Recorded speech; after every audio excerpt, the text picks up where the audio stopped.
Yo tout le monde, c'est Swiss Moto Boy. Comment vous allez aujourd'hui? Je sais, ça fait longtemps que j'ai pas sorti une vidéo. Il y a des raisons à ça, je vous en parlerai très rapidement durant cette vidéo.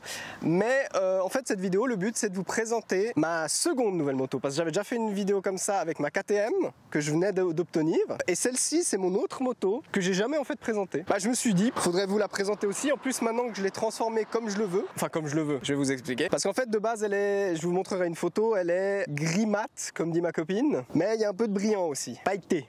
Bref.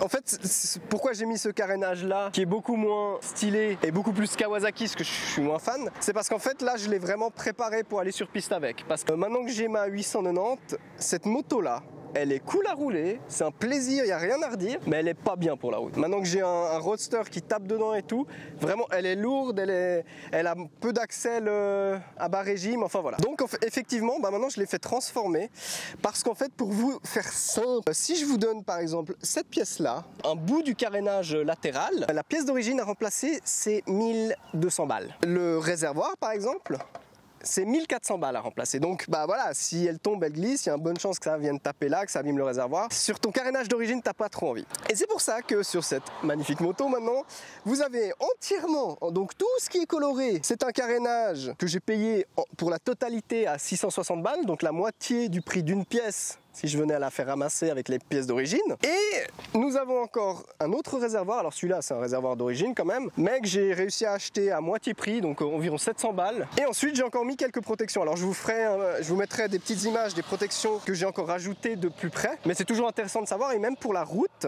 vous allez voir les protections elles sont pas trop choquantes, et ça fera déjà un joli taf. Donc bon, on a une petite protection ici pour le moteur, ça c'est une pièce originale Kawasaki et qui est très très propre. J'ai mis des protections d'axe de roue à l'avant et à l'arrière. J'ai encore mis une petite protection de pot d'échappement. Moi je pensais que ça allait être un truc dégueulasse qui recouvre tout le pot, qui fait méga moche, mais en fait c'est juste, vous allez le voir, c'est un petit anneau. Et en fait si j'avais su ça plus tôt, franchement, regardez pour ce genre de choses, parce que pour moi c'est pas du tout choquant. Et puis je veux dire, le petit crash sur route qui te détruit ton pot, franchement t'es content quand tu payes ça une centaine de balles et puis que ton pot est toujours en parfait état. D'ailleurs j'ai oublié, ici encore, pour protection du cadre, il y a une pièce par-dessus en carbone. Et puis bien sûr c'est vraiment une transformation simple, c'est-à-dire que là mon but c'était seulement de protéger au maximum la moto en cas de glissade. Si elle commence à faire des tonneaux, je suis dans la merde. Elle est de loin pas équipée parfaitement pour piste, parce que sur piste on pourrait mettre des leviers d'embrayage qui sont faits pour pas se péter ou qui se plient. Ça ce serait, je pense, un de mes prochains investissements si déjà. Tu peux aussi avoir tout un système où si tu chutes et que ça te plie le guidon, que tu puisses simplement remplacer les embouts, enfin voilà. Mais bon, ça c'est, je suis pas du tout encore assez taquet piste. Et je sais pas si un jour je le serai pour commencer à investir dans des trucs comme ça, où en fait c'est que tu te ramasses, donc voilà, mais bon, ça va, tu te relèves, tu vas vite bricoler ton truc, tu la remets en marche et dans une session après t'es de nouveau dedans. Donc voilà, je suis pas encore à ça. Si on parle un petit peu autrement de cette moto, qu'est-ce qu'elle vaut sur la route? Parce que j'ai toujours roulé en sportive ou en type sportive, si on oublie ma MSX. En fait, j'ai jamais su ce que c'était de rouler vraiment en roadster. J'ai une fois ou deux roulé avec la moto de mon père et tout, mais je veux dire voilà. Et maintenant que j'ai la KTM, je me rends compte qu'effectivement, c'est le genre de moto, c'est super cool, le feeling est méga cool, j'aime bien ce calme. Elle est pas nerveuse, elle est rien, elle est juste calme, mais tu sais que si il faut, elle t'envoie te satelliser quelque part et sans aucun scrupule quoi.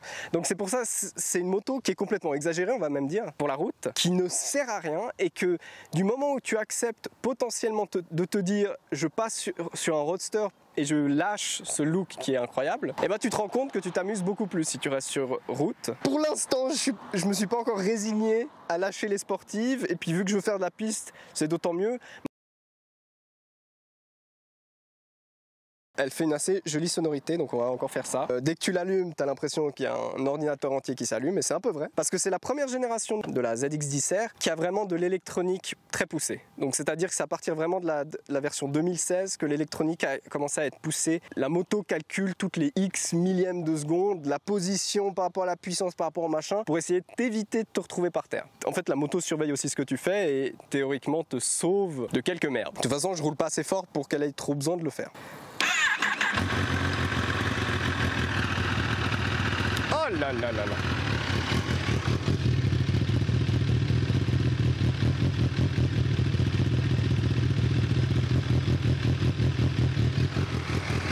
Non voilà, elle fait un bruit de ouf hein.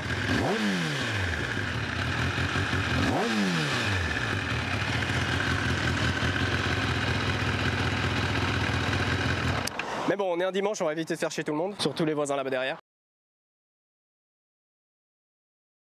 Parlons encore d'une chose, j'ai fait une pause assez longue. Pour une raison toute simple, ça me prenait énormément de temps, qu'à côté je faisais mes petites vidéos TikTok qui elles marchent souvent déjà beaucoup mieux. Je fais chaque fois en tout cas 1000 vues pour les plus mauvaises, alors TikTok fonctionne complètement différemment, soyons d'accord. Et c'est pour ça que j'avais décidé à un moment de dire bon bah YouTube à voir, mais je lâche un peu l'affaire parce que ça me prend énormément de temps, que j'ai un travail à côté. Cette vidéo je sais, en 1 heure elle sera faite. Elle sera faite, elle sera prête à être postée. Et t'as l'impression d'avoir un équivalent de travail plus sympa quoi. Parce que c'est vrai que quand tu as roulé pendant 4-5 heures dans la même journée et qu'après tu dois retrouver les 15 petits moments qui sont sympatoches, je te dis c'est un enfer. Tu passes ton temps à regarder la vidéo et c'est ça qui te fait perdre le plus de temps. Et puis pour finir, j'ai eu d'abord quelqu'un qui s'est motivé à faire avec moi des vidéos de test moto.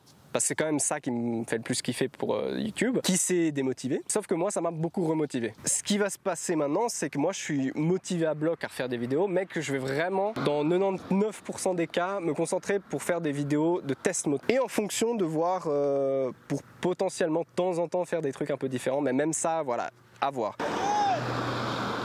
Salut toi! En tout cas, dites-vous que la chaîne n'a pas disparu, qu'elle continue d'existouiller pour l'instant. Je vais m'y remettre très gentiment, mais je vais m'y remettre. Et c'est cette vidéo-là que je suis en train de vous faire, où je me disais, tant que j'ai pas fait celle-là, je vais pas commencer à aller essayer de tester des motos. Donc voilà, faut me laisser encore un petit peu de temps. Mais d'un coup, ça va venir et je vais essayer de me relancer dans un rythme un peu plus soutenu. J'espère que cette petite vidéo de présentation vous aura plu. Je vous souhaite une très bonne journée, très bonne soirée, très bonne matinée, vous faites ce que vous voulez. Soyez prudents sur la route.